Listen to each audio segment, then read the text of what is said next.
sống cất dính cất tối chung lệ gió tàu sông ngày xanh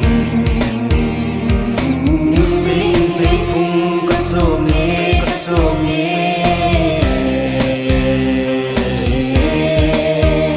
đêm dịu thân lệ nghe vai gắn ra lại hin la ta miền phôi ta biển na hàng hồi rồi làm sáng ngô cất dính cất tối chân lệ gió tàu sông ngày xanh xí in thấy phung cất sô nghe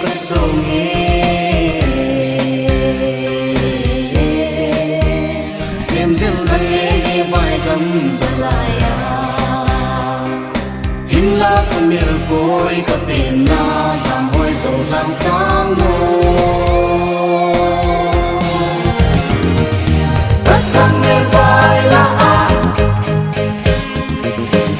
Sing sing ka hina ta cha pa ta cha lu ta hi ta lang nghe ta lam sen ta mang niềm vui sa cùng ta tu pa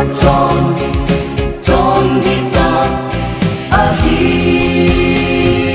xin lẽ mà sa lẽ vang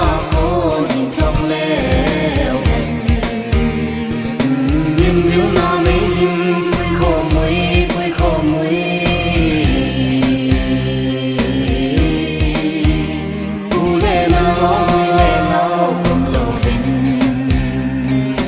dung mong quang khăn lâu quy rộn na nơi hi nổi dinh ta hen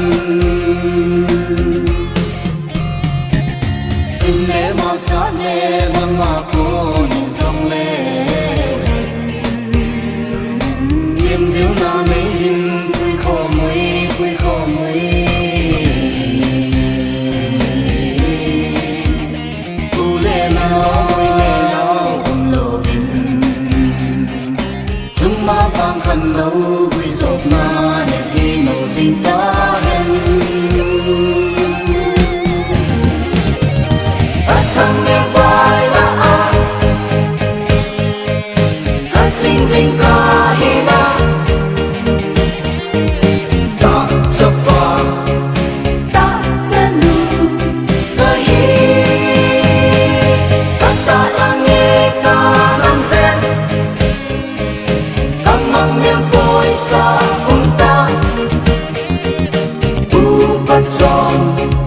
chọn đi ta a hi năm tí sức khó để hiểu chân lệ gió kỳ nếp na mong bóng cài sức u lịch tình hi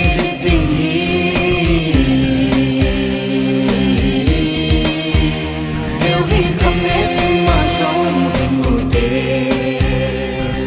chút tên chung mang ba như phạt bao cùng khô nhìn gồm tan đê năm tí sức khó vì hiểu chân lệ gió kỳ nếp na mong bóng khai sức vô lịch tình hi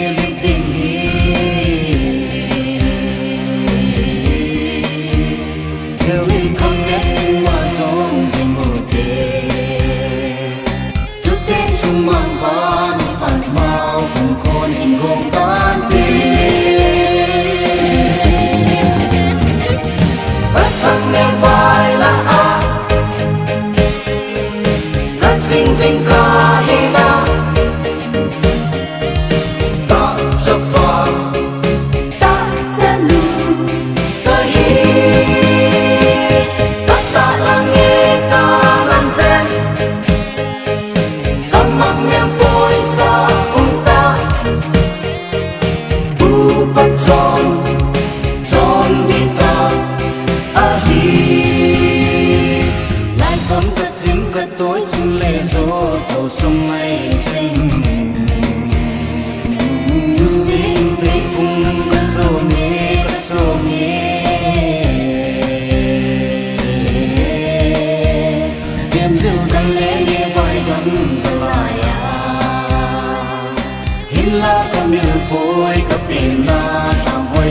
sáng màu xin lẽ mang sát lệ thăng ngã cô đi sông leo niềm diệu na mê hin bụi khô mùi u lê nào đầu vinh dung bóng quang khăn lâu bụi rộn na nơi hiu dinh ta khó đi hiểu chung lệ dô kỷ niệm na bóng khai suốt vu đích tình hi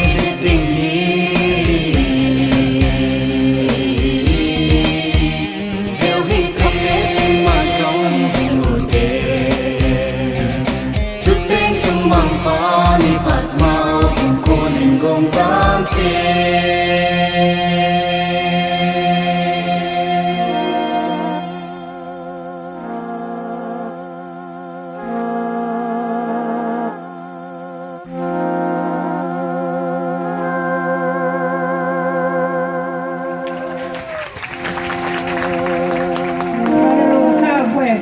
chư về Giêsu trên xì bà đấy